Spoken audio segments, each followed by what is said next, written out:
여러분, 지금까지 인생 살아오신 중에 가장 귀한 선물을 받으신 것이 있다면 무엇입니까? 여러분들이 받으신 선물 중에 참 귀하다. 그리고 그 선물 때문에 내 인생이 바뀌게 되었다.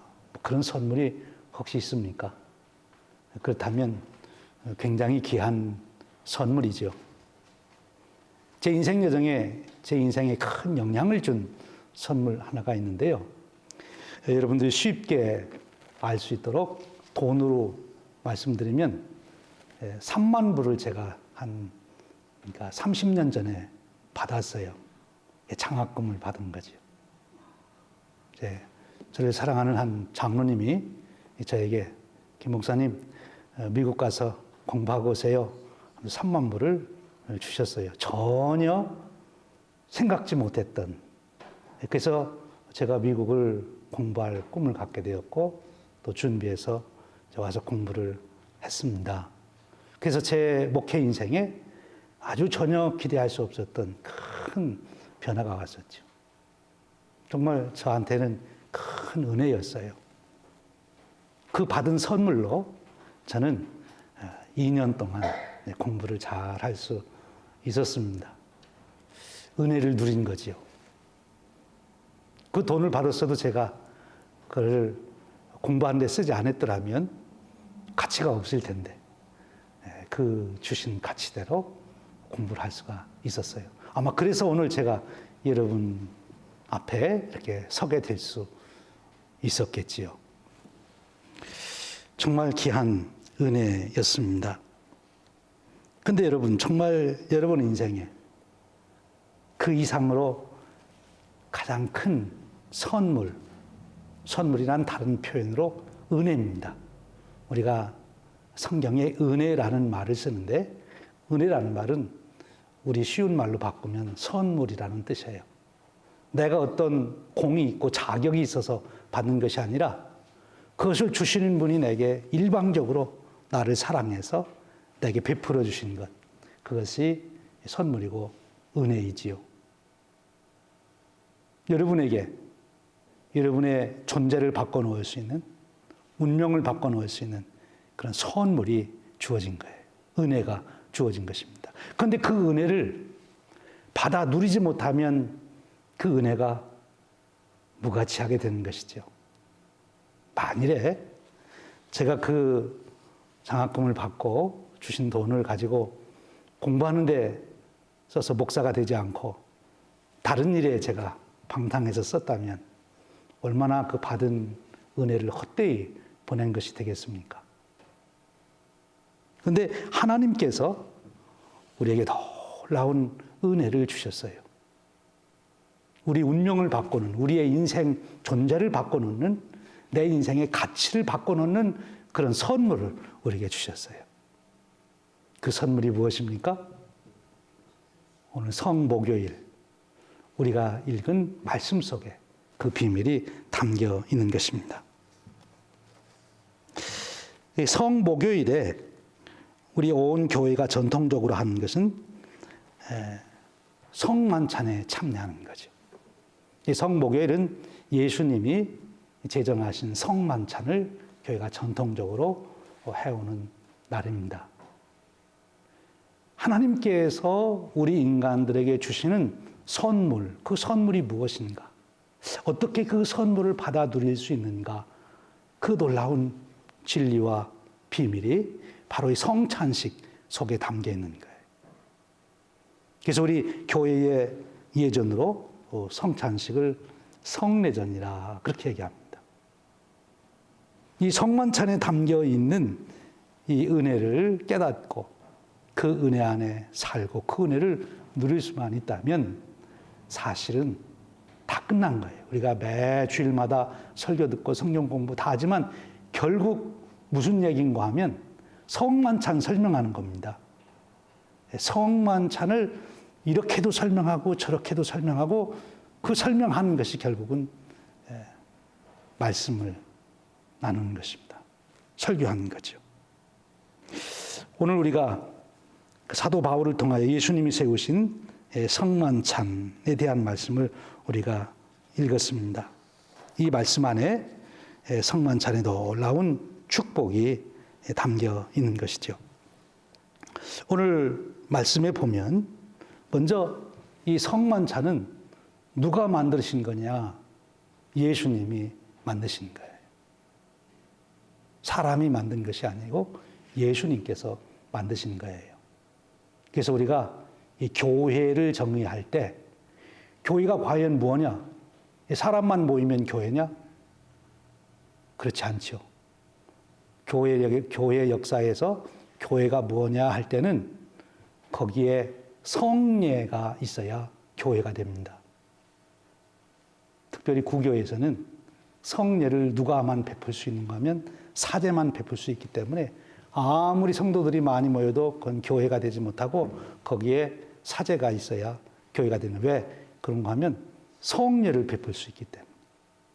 성례를 베풀 수 없으면 아직 교회가 안 된 거예요. 성례가 담고 있는 그 중요한 의미, 가치 때문에 그런 것입니다. 교회가 왜 있느냐? 성례를 베풀기 위해서 있는 거죠. 예수님이 세우신 이 성만찬이 성례 중에 아주 중요한 성례입니다. 그리고 이 성례를 제정할 때 주님께서 주 예수께서 잡히시던 밤에 떡을 가지사 말씀하세요. 잡히시던 밤에 떡을 가지사 또 잔을 가지시고 성만찬을 제정하셨는데 왜 하필이면 예수님이 잡히시던 밤에 하셨을까? 그것은 바로 그날이 이 성만찬의 의미를 제일 잘 설명해 줄 수 있는, 이해시킬 수 있는 그런 날이기 때문에 그래요. 예수님이 십자가를 지기 바로 직전에. 그러니까 성만찬은 예수님의 십자가와 아주 직결되는 예식인데 십자가가 무엇인지를 설명하는 것이 성만찬입니다. 그러니까 십자가 아주 가까이에서 십자가 바로 앞에서 성만찬을 예수님이 제정하신 거지요. 그러시면서 말씀하시는 거예요. 이것은 너희를 위하는 내 몸이다. 떡을 나눠주시면서 이 떡이 너희를 위하는 내 몸이다. 그 떡은 무엇입니까? 예수님의 몸. 십자가에서 다 찢겨 피를 쏟으시고 죽으시는 예수님의 몸. 그것이 떡이에요. 거기서 떡을 먹으며 그 본질은 십자가에서 찢겨 죽으시는 그 예수님의 몸을 내가 먹는 것. 그 몸에 내가 하나가 되는 거예요. 우리가 떡을 먹으면 떡이 내 속에 들어가 나와 하나가 되잖아요. 이것보다 더 우리가 분명하게 경험하는 게 없어요. 떡을 먹으면서도 내가 뭐 했는지 몰라 그럴 사람은 없어. 내가 떡을 먹었지. 그리고 떡이 내가 하나가 되었지. 예수님의 십자가에서 죽으신 찢기신 그 몸과 내가 하나가 되는 것. 그것이 떡을 먹는 거예요. 그러면 떡이 우리 몸에 들어가면 어떤 일이 일어납니까?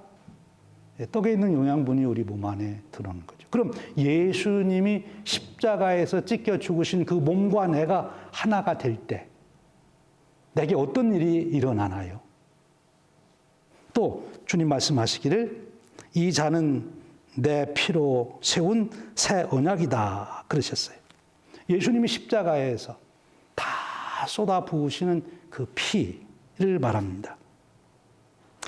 이 떡과 피를 이해하기 위해서는 우리는 구약에 있는 사건 두 가지를 이해할 필요가 있는데 이 떡은 이스라엘 백성들이 애굽에서 출애굽을 할 때 유월하는 그날 밤에 먹었던 떡, 그것을 우리가 기억하면 이 떡의 의미를 좀 더 쉽게 이해할 수 있고요. 또 여기 이 잔은 할 때 그 피는 이스라엘 백성들이 성전에 나가 제사 드릴 때 피를 쏟아붓는 그 피를 생각하면 우리가 이 피가 무엇인지를 알 수 있어요. 이스라엘 백성들이 제사 드리며 피를 제사를 드리는데 피의 제사를 드리는데 피가 없이는 뭐가 없다고요? 제사함이 없느니라. 그러니까 이 잔을 마시는 것은 예수님의 피를 마시는 것인데, 그것은 우리가 포도주를 먹으며 포도주가 내 몸에 나와 하나가 되듯이 예수님의 피와 내가 하나가 되는 겁니다. 즉 예수님의 피로 내 안에 무슨 일이 일어나요? 내 죄를 다 사해 주시는, 내 죄를 다 사해 주시는 그 역사가 예수님의 피로 인하여 일어난다 하는 것입니다. 그러시면서 오늘 주시는 말씀이 새 언약이다라고 하는 표현을 썼어요. 새 언약이다. 마태복음 26장 27절 28절에 보면 너희가 다 이것을 마시라. 이것은 제사함을 얻게 하려고 많은 사람을 위하여 흘리는 바 나의 피 곧 언약의 피니라. 이렇게 말씀하고 있습니다.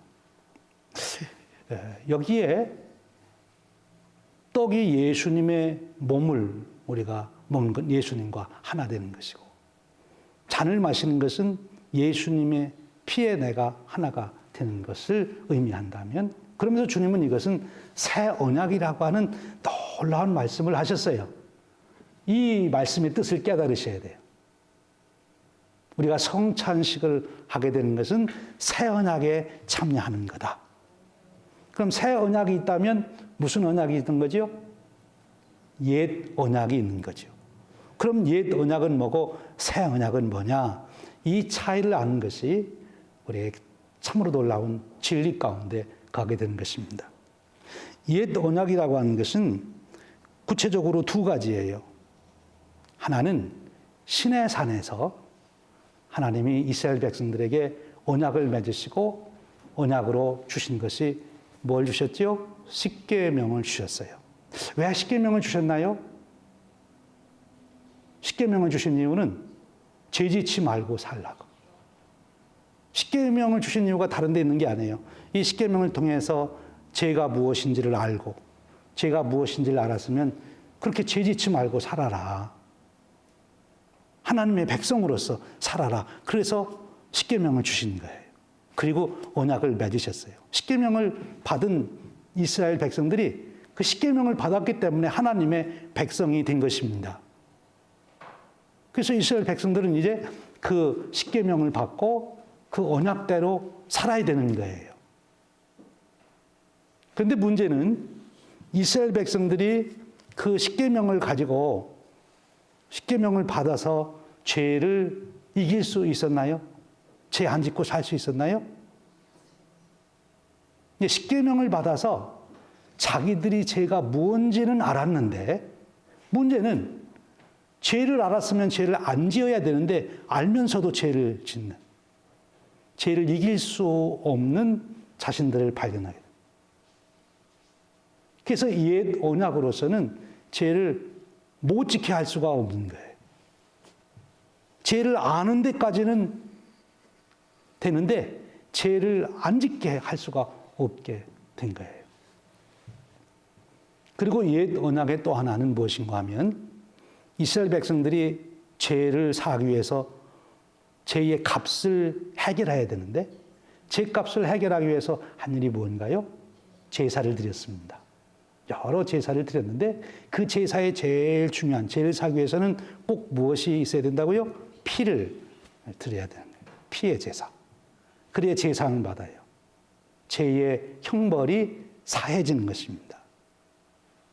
짐승의 피로 인간의 죄의 값을 사한다고 하는 그런 언약, 그것이 구약의 언약이에요. 근데 구약의 그 언약은 내가 죄 지을 때마다 짐승을 잡아서 피를 흘려 제사를 드려야 돼요. 그러니 그것도 곰곰이 생각해 보면 내 죄를 다 사할 수 있습니까? 없습니까? 내가 모르고 지은 죄는 어떻게 해요? 제사를 못 드렸으니 사함을 못 받고, 또 내가 알더라도 미처 시간이 없어서 제사를 못 드리면 죄를 사함 받아요? 못 받아요? 못 받아요. 내가 내 죄를 위하여 짐승을 피를 쏟아서 제사를 드려야 제사함을 받는단 말이에요. 제 형벌을 면하게 된단 말이에요. 근데 그것도 안 되는 거예요. 제사함의 길이 제사를 드리는 것은 알겠는데 내 죄를 온전하게 사할 수 있는 제사의 길이 사실은 없는 거지요. 그것이 옛 언약이에요. 그런데 이제 새 언약을 주시겠다 했어요.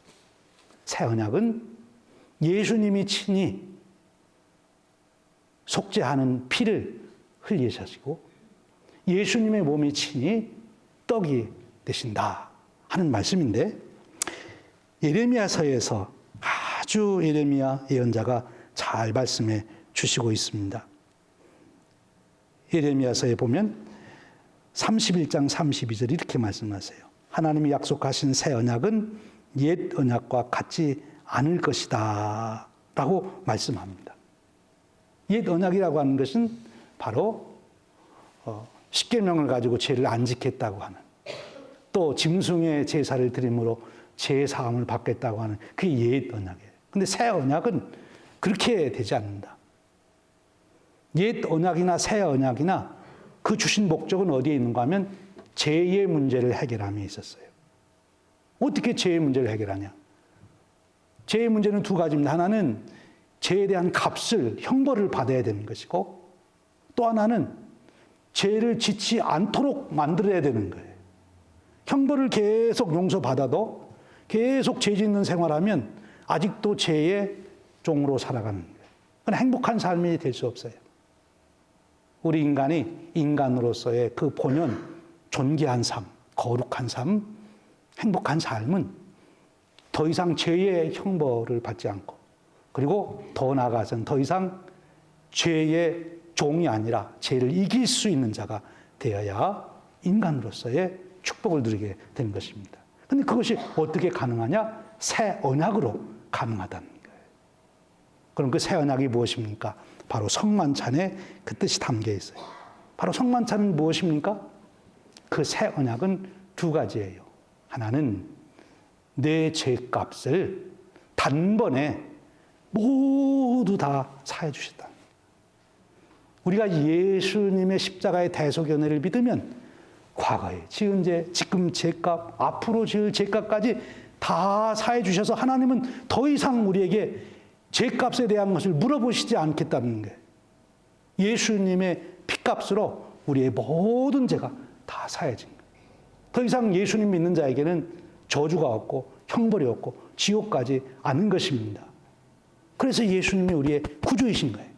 예수님만 믿으면 더 이상 우리는 죄값에 대한 문제가 없어요. 다른 것으로는 죄값을 치를 수도 없어요. 오직 예수님의 피값으로 우리가 모든 죄과에서, 죄 형벌에서 우리가 사함을 받는 것입니다. 여러분, 그런 죄 사함 받은 감격이 있으십니까? 여러분이 입술로 깨닫고 고백한 죄만 사해 주시고 내가 모르는 죄 있는 건 하나님 나중에 이거 가지고 나 혼내주실 거야. 그러면 두려워서 살 수가 없죠, 우리가. 정말 하나님의 살아계심을 여러분 믿습니까? 그리고 그 하나님이 죄를 형벌한다는 것을 믿으십니까? 거기까지만 알면 두려워서 우리는 살 수가 없어요. 아무리 회개하고 회개해도 루터처럼 금방 가서 회개하고 가서 또 보니까 또 찢은 게 또 가서 회개하고 하루 종일 수십 번 가서 고해성사를 해도 자유하면 왜? 하나님 앞에서 보니까 자기는 여전히 또 생각나고 죄가 또 생각나고 또 잘못하고 또 잘못했으니까. 어느 분처럼 자기가 생각해 보니까 어렸을 적에 엄마 젖을 먹다가 엄마 젖을 물은 것까지도 죄구나 깨닫고 회개했다. 철저하게 회개하면 참 좋아요. 그렇게 돌이켜보면 온 죄투성이야 내 인생이라고 하는 것이. 그런데 그 모든 죄값을 누가 갚아주셨어요? 예수님의 피로 다 갚아주십니다. 그래서 우리는 예수님의 피 생각만 하고 말만 들어도 감격이 넘치는 거예요. 내 모든 형벌이 해결됐으니까. 내 모든 죄로 인한 형벌이 예수님의 피 때문에 해결된 거예요. 단번에 내 모든 죄를 해결해 주셨어요. 그것이 히브리서가 거듭거듭 우리 깨우쳐 주신 복음의 말씀이에요. 왜 히브리서가 그걸 특별히 강조하느냐? 유대인들은 계속 제사를 드려야 된다고 생각하거든. 히브리서가 유대인들을 위한 복음서인데 계속 제사 드리고 또 드리고 또 드려야 되는데 아니다. 예수님이 단번에 모든 제사를 끝내버리셨다. 더 이상 제사를 드릴 필요가 없다. 여러분, 그래서 우리는 구원의 확신을 갖게 되는 것입니다. 천국 가는 확신을 갖게 되는 거예요. 그 축복이 있어요. 이것이 새 언약입니다. 예수님으로 우리와 맺은 하나님의 제사함의 언약. 내 모든 죄를 다 해결해 주신다 하는 거예요. 구약의 유월절 사건으로 돌아가면 유월절에 생명을 마지막 죽이는 장자를 죽이는 재앙이 내리는데 어떤 집안에 있는 사람들만 살아났지요? 그 사람이 공부 많이 했나 선했냐 어제까지 좋은 일 많이 했냐 그런 게 아니고 문설주에다가 피를 바른 집안에 있는 사람은 살았고 피를 안 발랐으면 다 죽었어요. 애굽인이든 유대인이든 상관이 없어요. 피를 바른 집 안에 있는 사람은 살았어요. 우리의 삶이 어떠하든지 제사함 받는 것과는 관계없어요. 예수님 보혈 때문에 우리의 모든 흉악한 죄가 아무리 흉악한 죄라도 다 사함을 받게 되는 줄로 믿습니다. 그런데 그러면 예수님의 그 보혈의 피의 제사함의 능력을 그 은혜를 내가 누리려면 어떻게 내가 믿어야 되는 거예요. 근데 내가 믿는다고 하는 것은 내 마음으로 믿으면 그 마음으로 믿는 믿음의 열매가 나타나는 게 본 거면 고백이에요. 주님 내가 믿습니다. 주님 십자가의 보혈의 은혜 네 감사합니다. 주님 제사함 그 은혜를 입게 하셨으니 감사합니다. 여러분의 입에서 여러분도 모르게 그런 고백이 나오신 적이 있습니까? 그럼 진짜 믿으신 거예요.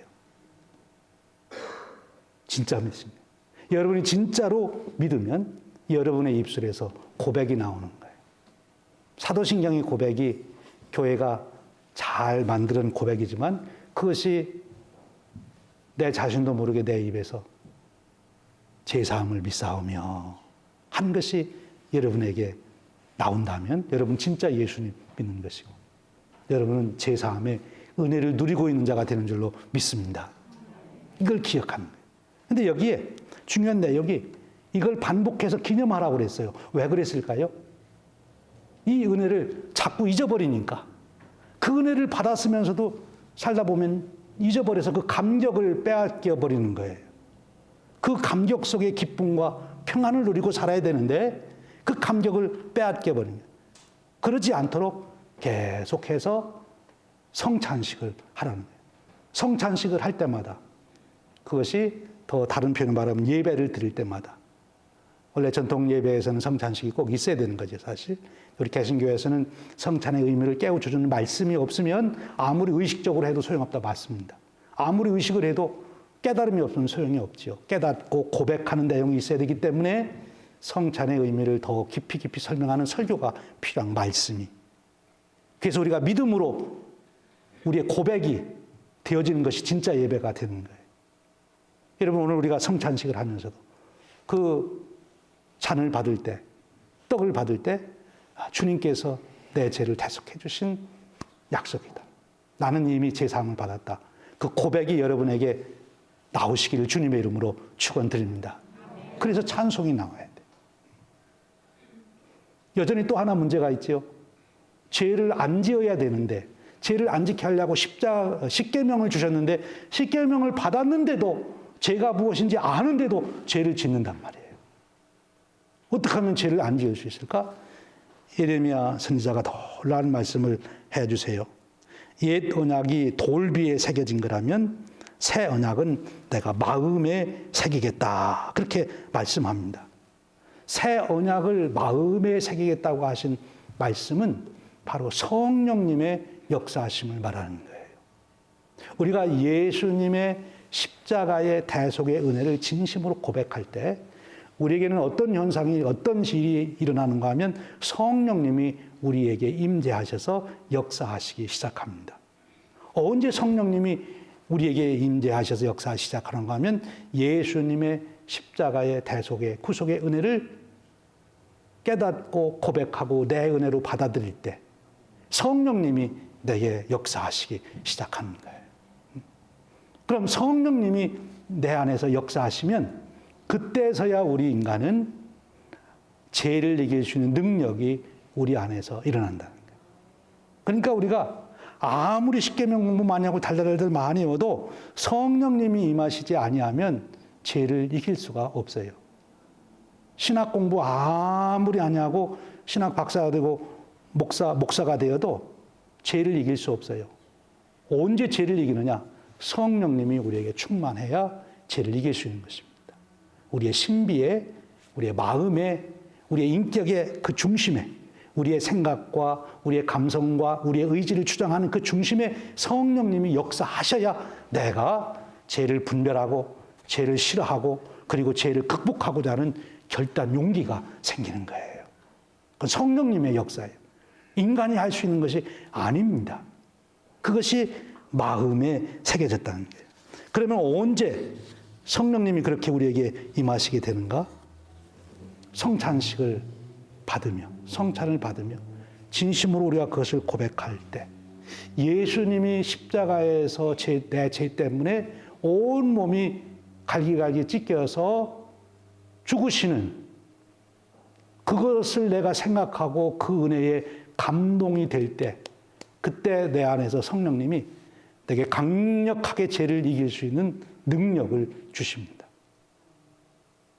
주님께서 내 죄를 사하시기 위해서 얼마나 고통을 당하시고 희생을 당하시고 모든 피를 쏟아부으시고 온몸이 찢겼다고 하는 그것이 내게 생생하게 기억되면 기억될수록 나는 그만큼 죄를 이길 수 있는 능력이 내게 주어지는 거예요. 예수님의 그 은혜를 내가 마음에 뜨겁게 경험하지 못하면 여전히 우리는 죄를 이길 수가 없습니다. 즉 성령님이 우리에게 강력하게 역사하시라는 거예요. 성령님이 우리에게 강력하게 역사하시려면 바로 예수님의 대속의 은혜를 고백하고 그리고 그 은혜의 살기를 사모할 때 성령님이 우리 안에서 역사하십니다. 나도 모르게 역사하십니다. 그래서 죄를 분별하게 만들고 죄를 싫어하게 만들고 그리고 죄를 거부할 수 있는 의지력을 우리에게 주시는 거예요. 그것이 신비에 새겨진 것입니다. 그 은혜가 아니면 우리가 죄를 이길 수가 없어요. 사랑하는 여러분, 성목요일 하나님 우리에게 주신 은혜, 우리의 모든 죄값을 해결해 주신 그 은혜, 우리가 죄를 이길 수 있는 능력을 우리에게 주신 그 은혜, 이제 그 은혜를 알으셨을진데 여러분들이 그 은혜를 누리시는 축복에 함께 하시기를 주님의 이름으로 축원드립니다. 구체적으로 그 은혜를 누리기 위해서 해야 될 일은 성만찬을 받으면서 깊이 생각하는 것입니다. 예수님의 십자가.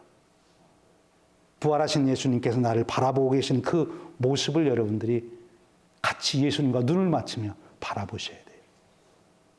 죄를 이길 수 있는 길은 성경 구절을 문자적으로 많이 암송하는 데는 것이 아니라 예수님의 얼굴이 내게 떠올라요.